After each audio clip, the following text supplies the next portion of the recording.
Bien, buenos días, pues vamos a continuar. Soy el doctor José Manuel Durán Vargas, servidor, y vamos a hablar el día de hoy acerca de lo que es la detección oportuna de cáncer de mama. Hace mucho tiempo no se tomaba en cuenta esta enfermedad como de tanto riesgo. Los métodos de exploración, la autoexploración, no eran consideradas de capital importancia como lo es en la actualidad, porque se ha visto que este programa de Tócate nos ha dado la oportunidad de que la paciente sepa valorar sus lesiones, acudir con tiempo al médico, hacer un diagnóstico oportuno y mejorar un plan de tratamiento por el médico que le dará un mejor pronóstico sobre su enfermedad. Sin embargo, vamos a encontrar que antiguamente pues, se manejaba el cáncer cervicuterino como la primera causa de muerte en la mujer, pero estamos hablando desde 1981, cuando todo esto era pues una diferencia enorme de los métodos utilizados, pruebas de Papá Nicolau, cultivos vaginales, valoraciones clínicas para llegar al diagnóstico del CACU y ninguna cosa que se aplicaba en aquel entonces como para la glándula mamaria. Alguien decía en esas épocas que era tan frecuente uno como el otro, solamente que como no había un protocolo de seguimiento para detectar oportunamente la enfermedad, pues eso hacía la diferencia tan notoria de la estadística, de la incidencia de una enfermedad y de la otra. Y alguien dijo atinadamente desde hace muchos años que iba a llegar el momento en que estuvieran tan a la par o que en algunos estados de la República fuera más alta la incidencia de cáncer de mama que la incidencia de cáncer cervicuterino.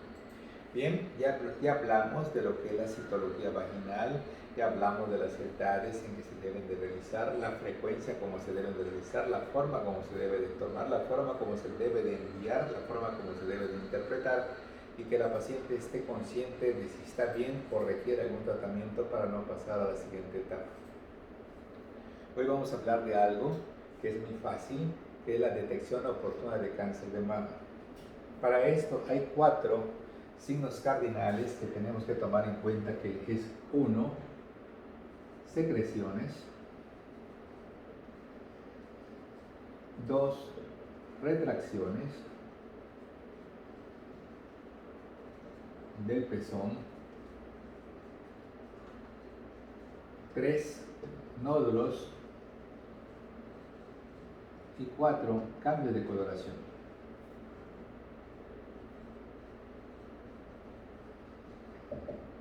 El programa Tócate incluye una autoexploración de la paciente, pero no debe de ser cualquier día. Tiene que ser específicamente del día 7 a 10 del ciclo. Todas las exploraciones que se realizan antes del día 7 o después del día 10 no tienen importancia, porque van a ser confusas. Porque para todo esto en el ciclo habrán etapas en donde habrá mayor retención del líquido a nivel de los senos, que hará más difícil la exploración. Del día 7 al día 10 del ciclo es muy fácil, porque el día que le baja la menstruación a la paciente, contándose como primer día, el día que presenta la primera mancha, sin importar si al día siguiente no existe fluidez de sangrado, y al tercer día, lo que para nosotros sería nuestro tercer día del ciclo, la paciente sería su primer día, porque el primer día apenas fue manchitas que presentó la paciente. Eso trae una confusión para todos, no solamente para la exploración de la mama, sino también para los seguimientos foliculares, que muchas veces para nosotros es el cuarto día y para la paciente es el primer día, porque es el primer día de sangrado significativo. Bueno, del día que baja la regla, la menstruación, digamos un lunes, pues el día 7 es el siguiente lunes, y de allá tendrá otros 2-3 días más para llegar al 8, al 9 y al 10, y en esos 4 días que nos implanta esta norma, es el tiempo adecuado para que la paciente se haga su autoexamen mamario, con la finalidad de detectar cualquiera de esos datos importantes que nos pueden llevar a la mala enfermedad. Vamos a comenzar primero con las secreciones. La paciente, entre el día 7 al día 10 del ciclo, su primer problema va a ser que todas las mujeres, por lo general, ese día que ya eligieron, que estará entre el día 7 al día 10, ese día va a ser diferente, porque realmente las mujeres se ponen el brasier, se quitan el brasier, pero en ningún momento observan su brasier, y ese día se debe de observar el brasier. como todo anatómicamente, un brasier pues tendrá prácticamente dos caras, una cara que está al exterior y otra cara posterior que mirará hacia el seno de la paciente. La paciente se quita su brasier y es incapaz de ver la cara posterior de su brasier para ver si existe alguna secreción. Y es allá donde empieza que es la autoexploración y el programa Tócate, en donde las secreciones se van a detectar en la cara posterior del brasier y pueden ser secreciones blancas, amarillas, café, marrón, negruzca, rojo brillante, y cada una de ellas tendrá prácticamente una causa que esté justificando esa secreción, desde infecciones, desde problemas premalignos o precancerosos, desde carcinomas intracanaliculares, desde problemas relacionados con pequeños quistes hemorrágicos que producen secreciones a través de los conductos galactóforos que llegan hasta el exterior. En fin, no será normal que exista nada que manche lo que es el brasier. Ese es el primer dato. El segundo, asimismo, después de haber checado el brasier, a la paciente se le pide que con el dedo índice y medio haga una ligera presión sin que ella se lastime para ver si existen secreciones a través de su pezón. Esa será la primera búsqueda que vamos a hacer, secreciones en el pezón, observando al brasier y presionando gentilmente el pezón.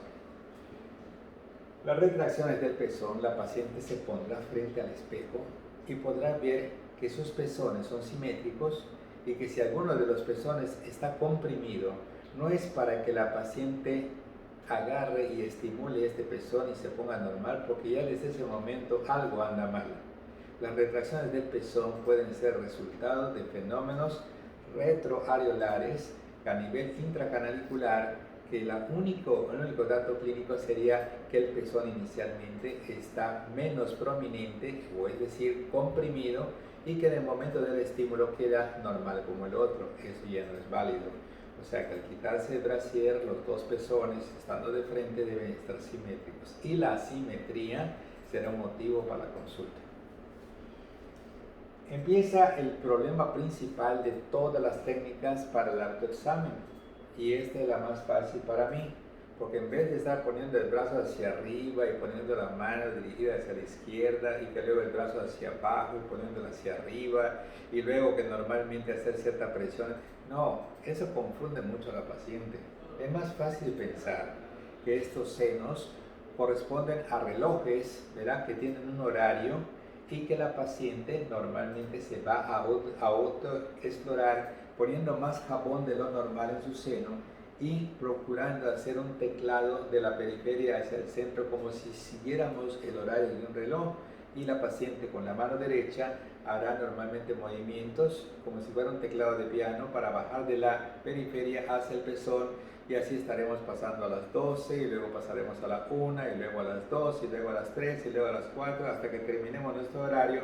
La mano izquierda irá de la misma forma de las 12 hacia el pezón, la 1, las 2, las 3 hasta que termine normalmente. ¿Y qué es lo que busca en ese momento?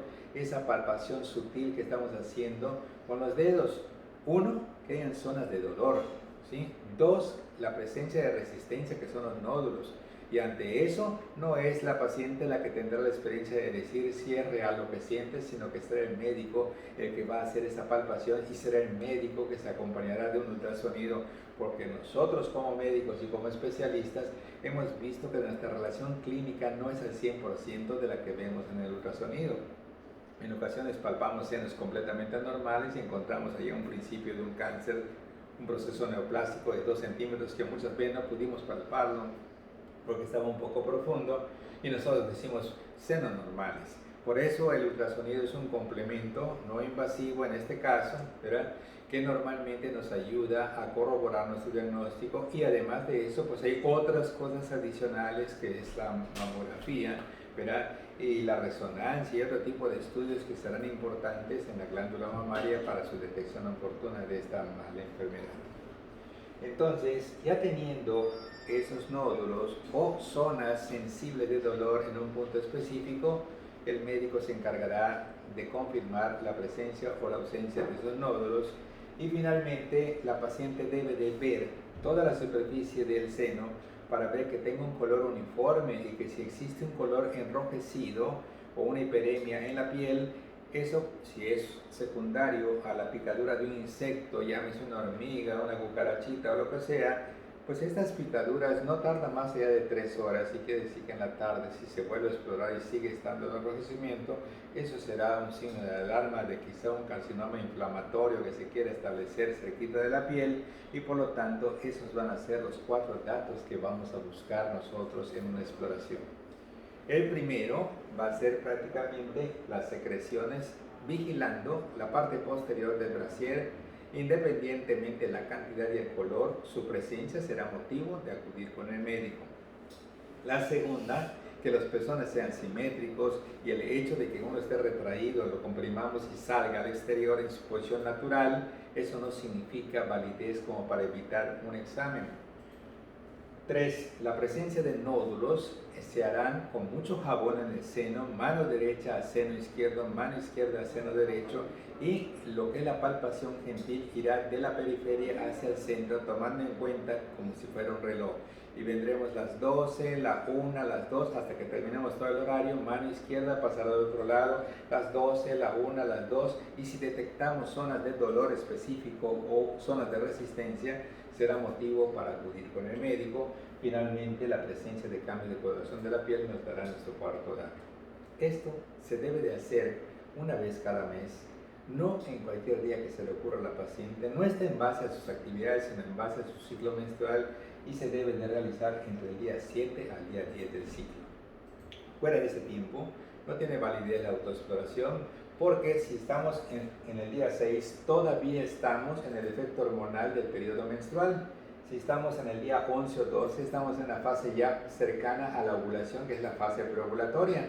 Y si prácticamente lo hacemos más hacia lo que es la llegada de la menstruación, estaremos con la tensión premenstrual que precede a lo que es el periodo menstrual, y por lo tanto todas las etapas serán prácticamente confusas en la exploración, y la única que nos va a quedar con seguridad para poder aprender a que la mujer conozca sus senos será del día 7 al día 10.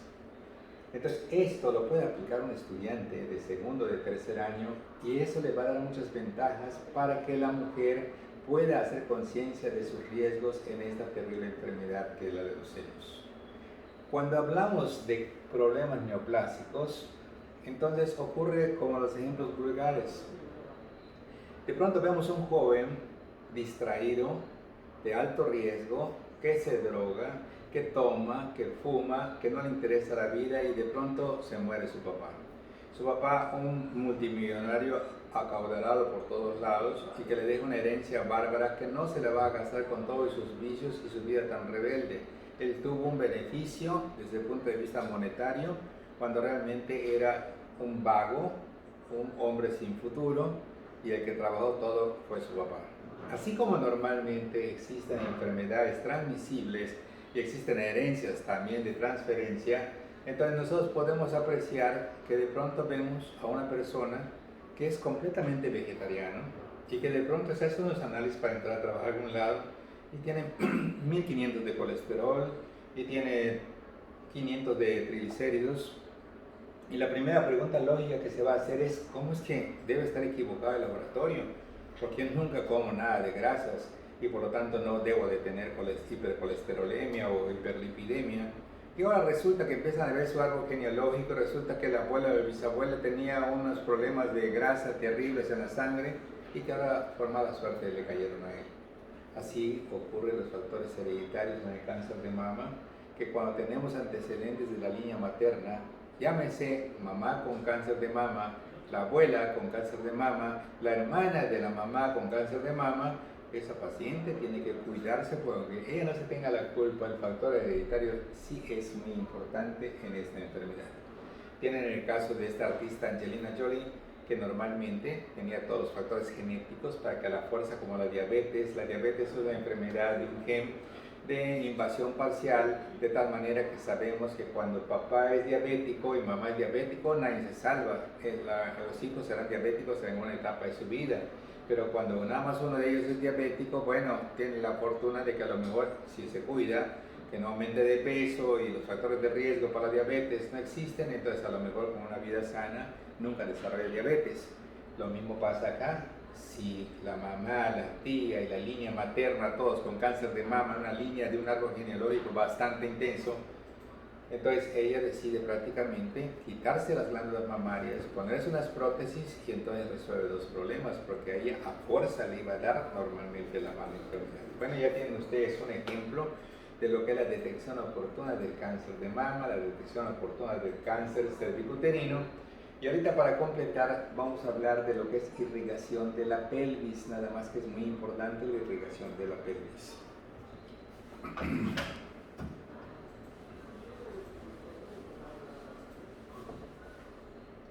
Cuando nosotros entramos a la pelvis, vamos a tener que entrar con el vaso principal, que es la hipogástrica. Hacemos un corte sagital.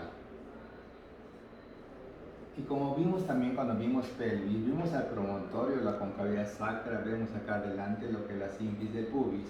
Y vemos normalmente algunos órganos como son este órgano retropúbico, que es la vejiga, la uretra, la vagina, el útero, que puede estar en anteversión, en situación intermedia, en retroversión, con diferentes grados, y que luego acá en la parte de atrás venía el recto, y que normalmente había un pliegue peritoneal que venía de adelante y que formaba un fondo de saco prevesical, una serosa que quedaba por encima de la vejiga, dejando a la vejiga como un órgano extraperitoneal de localización infraperitoneal.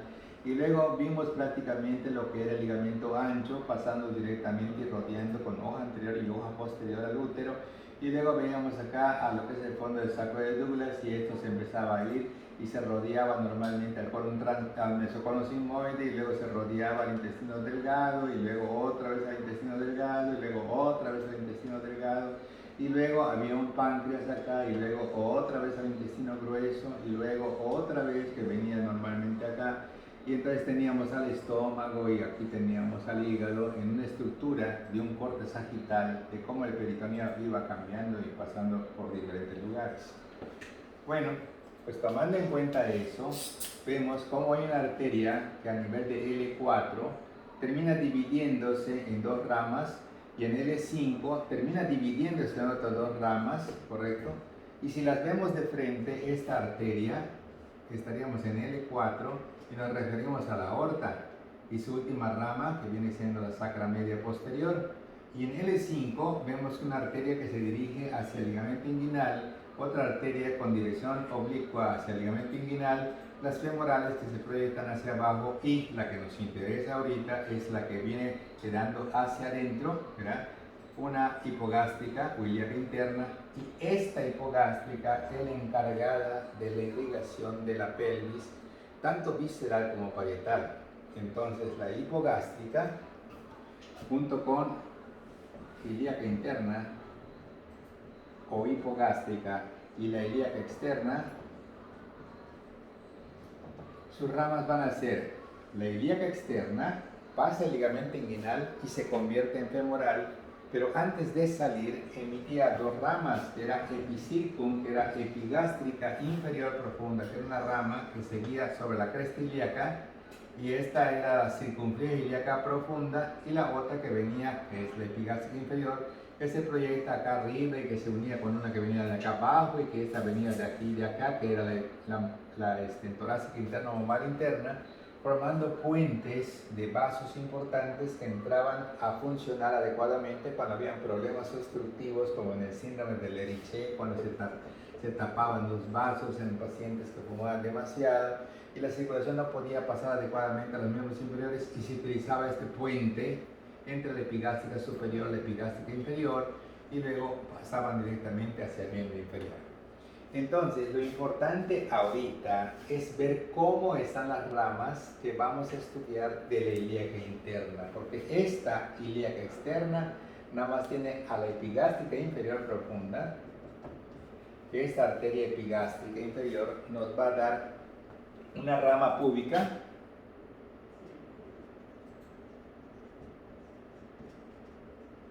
la arteria del cremaster, ¿sí? Y entonces decimos que es la púbica rama, la arteria de cremaste, la pura crema de Samson. Entonces ese es el mnemotécnico, porque Samson describe una arteria de esta misma epigástrica inferior, que se dirige prácticamente al ligamento redondo, y es la arteria del ligamento redondo, que es la arteria de Samson. Entonces ya tienen ustedes, por medio de la ilíaca externa, que tienen para su estudio epicircum, que es epigástrica inferior profunda y circunfleja ilíaca profunda, y la arteria de Samson, que se descubre hace pocos años como una arteria que nace de esta arteria epigástrica inferior y se dirige siguiendo todo el contorno del ligamento redondo, y se llama arteria de Samson. Y la ilíaca interna, que es la principal, que es la arteria principal de la pelvis verdadera, que es la arteria que se encarga de irrigar toda la pelvis verdadera, entonces podríamos apreciar que si la aorta la tenemos acá, que si normalmente los vasos están aquí, que si nuestras hipogástricas están aquí, que son las internas, pues va a haber una rama que viene a la vejiga, otra rama que viene a la vejiga, acá tendríamos vesical superior y vesical inferior, ¿de acuerdo? Pero una que va a ir hacia el útero, que se llama uterina, ¿sí? Una que se va a dirigir a la vagina, que se llaman vaginales, ¿sí? Y una que se va a dirigir a todo lo que es el ombligo y va a participar en el cordón, que es la arteria umbilical obliterada, ¿sí? Y entonces otra que va a dirigir directamente a lo que es el recto, y recordamos que habían tres rectales, superior, media e inferior, y que la media era una rama precisamente de esta hipogástrica, y entonces decimos, la ilíaca interna, también conocida como hipogástrica o hipogástrica, presenta para ese estudio unas ramas viscerales que incluyen morroidal media, umbilical obliterada, vesical superior, vesical inferior, ¿sí? La arteria del conducto deferente o vesícula diferencial, la uterina y las vaginales, para dar un mnemotécnico de un bebé con uvas. Eso es normalmente las ramas que proceden como viscerales de esta ilíaca interna o hipogástrica, ¿sí? Y entonces muy importante, pero muy importante, que tenemos un útero, que tenemos aquí un cuello, que tenemos una vagina, que tenemos un ligamento de McEnroe, que es el ligamento cardinal, en donde en este ligamento cardinal, que es un medio de fijación del útero, hay dos detalles importantes. Uno que está pasando debajo del ligamento en el túnel de Meigs, que es el uréter, a 1.5 centímetros del cuello de la matriz, y una arteria tortuosa que viene directamente como la arteria visceral más importante de la hipogástrica, llegarán en la unión de lo que es el istmo, es decir, cuello con cuerpo, y tendrá una rama descendente que se dirigirá a cervix y vagina, que es la arteria de casilla chiquilla cérvico-vaginal. Y esta arteria, que normalmente sube, se divide en una rama fúndica, una rama tubárica y una rama ovárica, haciendo un mnemotécnico de fúndica, tubárica y ovárica como las ramas terminales de la parte ascendente de esta uterina. Y entonces aquí es muy importante, porque la irrigación emite una rama descendente cérvico-vaginal y una rama ascendente con rama fúndica que se anastomosa con la otra fúndica, la rama tubárica, que esta sigue su camino y se anastomosa con una que viene de aquí arriba, que viene siendo las arterias gonadales, haciendo un puente importante de circulación, y además una rama que se dirige al ovario, que es fúndica, tubárica y ovárica. Bueno, en este útero que normalmente vemos, si sacamos una rebanada de este útero y la ponemos acá, vamos a ver que tiene tres capas. Una capa mucosa, una capa muscular y una capa serosa, y acá tenemos una arteria, y aquí tenemos una arteria que corresponde a las uterinas que han sido cortadas. Aquí tienen una y acá tienen otra, y lo único que estamos haciendo es qué ocurre con estas arterias en el espesor del útero. Bueno, que estas arterias que están acá emiten esta rama que está arqueada, emiten esta rama que está arqueada, y se llaman arciformes, arqueadas o arcuatas anteriores y posteriores, que se unen de una uterina a la otra uterina, ¿sí?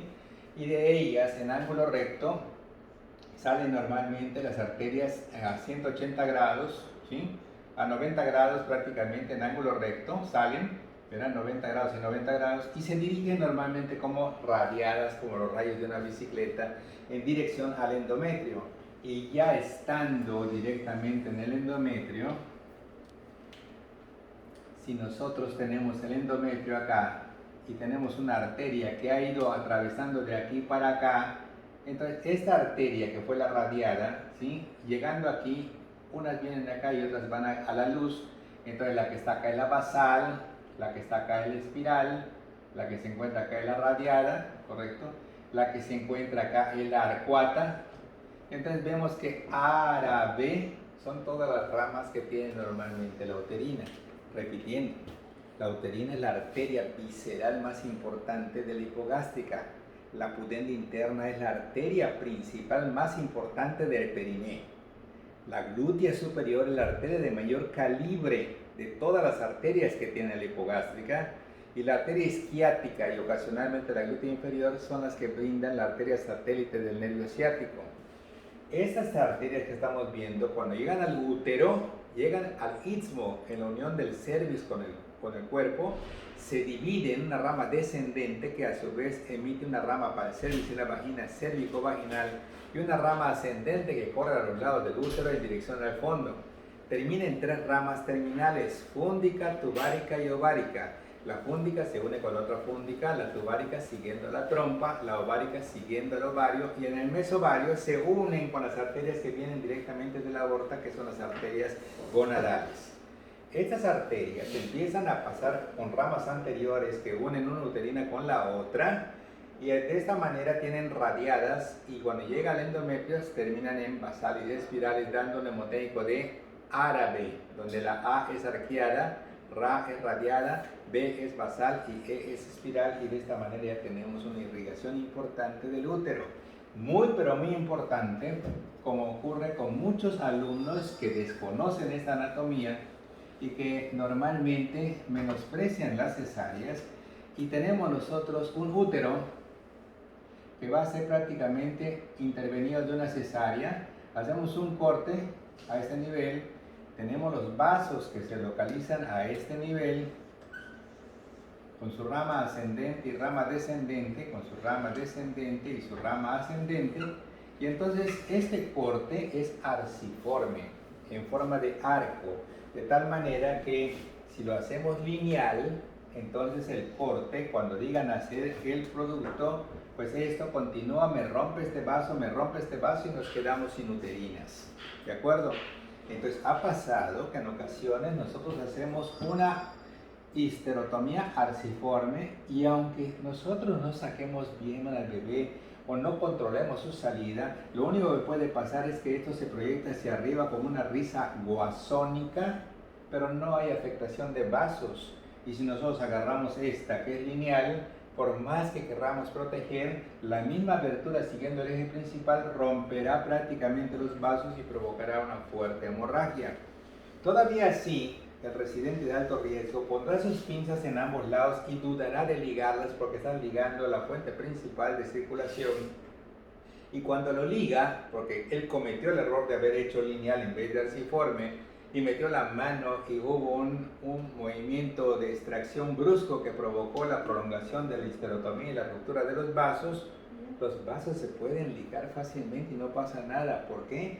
Porque resulta que este vaso que se está yendo hacia arriba, al final de cuentas, están conectados a todo lo largo del útero, conexiones de un lado a otro, y además este que se encuentra acá y además este que se encuentra acá está recibiendo en esta anastomosis, en el mesovario, donde se encuentra el ovario, la comunicación de las arterias que vienen de la aorta, y ahora la circulación va a venir de arriba hacia abajo, y estas arterias serán la fuente principal porque estas han sido ligadas en forma accidental.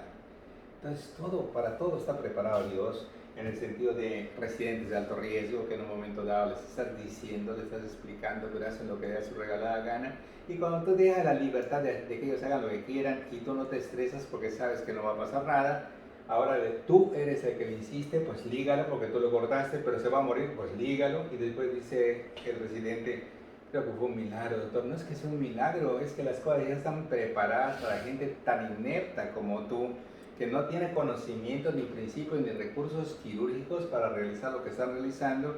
Y si fuera de mi parte, yo lo expulso una semana o 15 días porque es una persona que decimos residentes de alto riesgo. Entonces, todas esas cosas tienen una explicación. Espero que les haya servido esto, que es la parte de la hipogástrica. Espero también que les haya servido todas estas pláticas donde vimos desde la primera clase, donde estuvimos viendo muerte materna y hablamos de la hipertensión, hablamos de la hemorragia y de la infección. Y dijimos un montón de ejemplos, dijimos 4 tipos de hipertensión, la tipo 1, la tipo 2, la 3 y la 4, las definiciones, cuál es la que tiene peor pronóstico, cuál es la que tiene mejor pronóstico. Hablamos de las hemorragias de la primera y segunda mitad del embarazo, hablamos de la amenaza de aborto, primer trimestre, segundo trimestre, parto prematuro, prematuro en vía de maduración, pretérmino, de término, posttérmino prolongado. Hablamos de todas esas definiciones en este collage que preparamos para ustedes. Hablamos de lo que es el diagnóstico de embarazo, los signos positivos de embarazo, presuncionales, probables. Hablamos de las maneras de Leopold, la primera, segunda, tercera y cuarta. Hablamos de definiciones como situación, presentación pélvica, presentación cefálica, situación derecha, izquierda, posición derecha, izquierda, punto toconómico, mecanismo de parto, movimientos de flexión, de encajamiento, de desprendimiento, de extensión. Todos los movimientos realizados en 3 etapas. Encajamiento incluye FOA, flexión, orientación y asincretismo. El descenso incluye 2, el descenso y la rotación interna. Lo que es el desprendimiento incluye 3, que es la extensión, la restitución y la rotación externa. Hablamos de cómo se valora un bebé en el recién nacido, el ADGAR que le califican en el momento de movimientos activos. ¿Qué pasa cuando se lesiona normalmente un bebé por una mala técnica? Una fractura de clavícula, una elongación del plexo braquial.